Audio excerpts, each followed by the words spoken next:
নমস্কার বন্ধুরা, অনেক দিন পর আসলাম। নিশ্চয়ই সবাই ভালো আছো। আজকে আমি একটা নতুন রেসিপি রান্না নিয়ে এসেছি, গুগলি চচ্চড়ি। অনেকেই গেরি বলে, আমরা গুগলি বলি।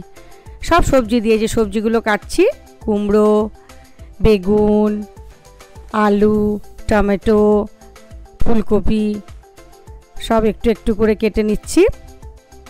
আর গুগলিটা আমি ভাবছো তোমরা গুগলিটা কোথার থেকে নিয়ে এসেছি। গুগলিটা আমি বাড়ি গেছিলাম, আমার ছোটো জামাই আমাকে সুন্দর করে একজনকে দিয়ে পরিষ্কার করে প্যাক করে দিয়েছিল। এক ফোঁটা খারাপ হয় না, ওটা ফ্রিজে রেখে দিয়েছি। দিয়ে এখন বানাচ্ছি। আসল ছোটো ছেলে আমার ভালোবাসা, তো ওর মেশো জানতে পেরেছে, ব্যাস তারপর থেকে আমাকে একটু করে যাই হোক পাঠাবে। এই ফুলকপি টুলকপি সব কেটে নিলাম। এবার রান্নাটা আমি করব। এগুলো সব কেটে এই যে কড়াই বসিয়ে তেল দিচ্ছি। তেলটা যতটা পরিমাণ যার যতটা ধরো খাবে সেরকম, আমি একটু মিডিয়াম দিলাম। ধরো একটু পাঁচফোড়নটা দিচ্ছি। তোমার পাঁচফোড়ন দিয়ে একটু শুকনো লঙ্কা দেব। পেঁয়াজগুলো কেটে রেখেছি। রসুন থিতো করে দিতে হবে। রসুনটা একটু দিতে হয় কারণ রসুনের গন্ধটা ওর সাথে দিলে একটু ভালো হয়। রসুন না দিলেও চলে, কিন্তু আমি একটু রসুন দিলাম। একটু পেঁয়াজ দিচ্ছি। পেঁয়াজ দিয়ে একটু নাড়াচাড়া করে এটা ভেজে নেব। একটু লাল লাল হবে। এই সবজিগুলো সব ধুয়ে আমি ঝুড়ির ভিতরে রেখে দিয়েছি, পুরো জল ঝরে গেছে। নেড়ে নিলাম। একটু সামান্য নুনটা দেবো, একটু নুন। এতে কি হয়, পেঁয়াজটা একটু নরম হয়ে যায়, তাড়াতাড়ি হয় ভাজাটা। নুন দিয়ে দিলাম।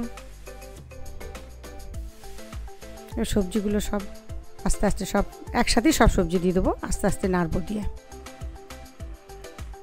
গুগলি অনেক রকমের রান্না করা যায়, সর্ষে দেওয়াও হয়, কিন্তু আমি এটা জিরে টিরে দিয়ে বানাচ্ছি। এটা একটা আলাদা রেসিপি, তোমরা ট্রাই করবে। আমি ওর জন্য বানিয়ে দেখাচ্ছি, ভালো হয়। গুগলি তো সবার প্রিয়, আবার অনেকে খায় না। নুন দিলাম, হলুদ দিয়ে দিলাম, জিরে গুঁড়ি, ধনে গুঁড়ি, লঙ্কা গুঁড়ি দিলাম। লঙ্কাটা একটু দিলে কি, লঙ্কা গুঁড়িটা দিলে কি একটু বেশ কালারটা খুব সুন্দর হয়। আর ঝালটা অতটা না, এটা কাশ্মীরি লঙ্কা তো, তাও একটু সামান্য ঝাল হয় ধরো, কিন্তু কালারটা ভীষণ সুন্দর আসে। তো নেড়ে নিচ্ছি আস্তে আস্তে। এই কড়াইটা আমার মা দিয়েছিল, লোহার কড়াই এনে দিয়েছিল বাড়ির থেকে। এই কড়াই আমার রান্না করতে ভীষণ ভালো লাগে। আগেকার দিনে লোহার কড়াই তো ছিল। একটু সামান্য চিনিও দিয়ে দিচ্ছি। আমি তো সব সবজিতে একটু করে চিনি দিই, কি জানি আমার চিনি না দিলে ভালো লাগে না। অনেকে আবার চিনি দেয় না, কিন্তু আমার মনে হয় একটু সামান্য চিনি দিলে নুন ঝালটা খুব সুন্দর হয় আমার বিচারে। সবাই আবার চিনি পছন্দও করে না। এবার ঢাকা দিয়ে দিলাম। ঢাকা দিয়ে একটু আস্তে আস্তে রেখেছিলাম গ্যাসটা। সিদ্ধ হয়ে গেছে, অনেকটাই সিদ্ধ হয়ে গেছে। আস্তে আস্তে গ্যাসের হলে আঁচটা যদি আস্তে রাখা হয়, সিদ্ধটা ভীষণ সুন্দর হয়। এই যে গুগলিগুলো পরিষ্কার করে বেছে দিয়েছিল আমাকে, একদম পরিষ্কার করে ভেজে প্যাক করে দিয়েছিল। তবু আমি এগুলো ভালো করে আবার ধুলাম।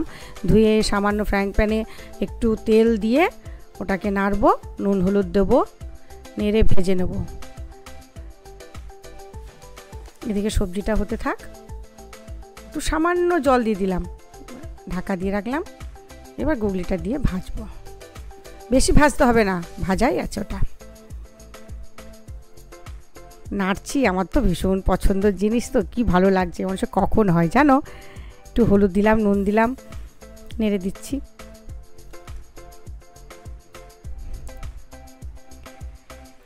প্রায় আসবো এবার। এই যে তরকারিটা হয়েও গেল, দেখো কতটা কমে গেছে। আস্তে আস্তে সিদ্ধ হয়ে সবজিগুলো তো কমে যায় না, দেখতে ভালো লাগছে বলো। এবার এটা যখন দেবো, গুগলি দিলে তো পুরো চেঞ্জ, সম্পূর্ণ সব টেস্ট চেঞ্জ হয়ে গেল। এবার গুগলির আলাদা টেস্ট আছে। দেখতে দেখো কি সুন্দর লাগছে।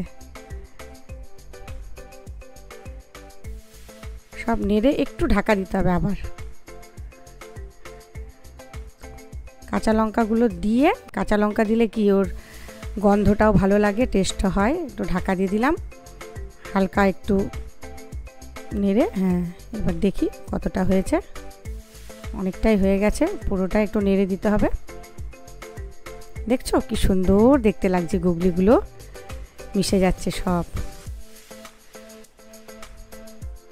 ভীষণ সুন্দর হয়ে গেল রান্নাটা। গ্যাসটা বন্ধ করে দিলাম, এবার একটা পাত্রে ঢেলে দিচ্ছি। তোমরাও ট্রাই করো, ভীষণ সুন্দর। এবার এটা খাবো আমরা। তোমরা ভালো থেকো, রাখছি। ভালো লাগলে শেয়ার কমেন্ট দিও। রাখি, আবার দেখা হবে। Thank you. ঠিক আছে, ভালো থেকো সবাই।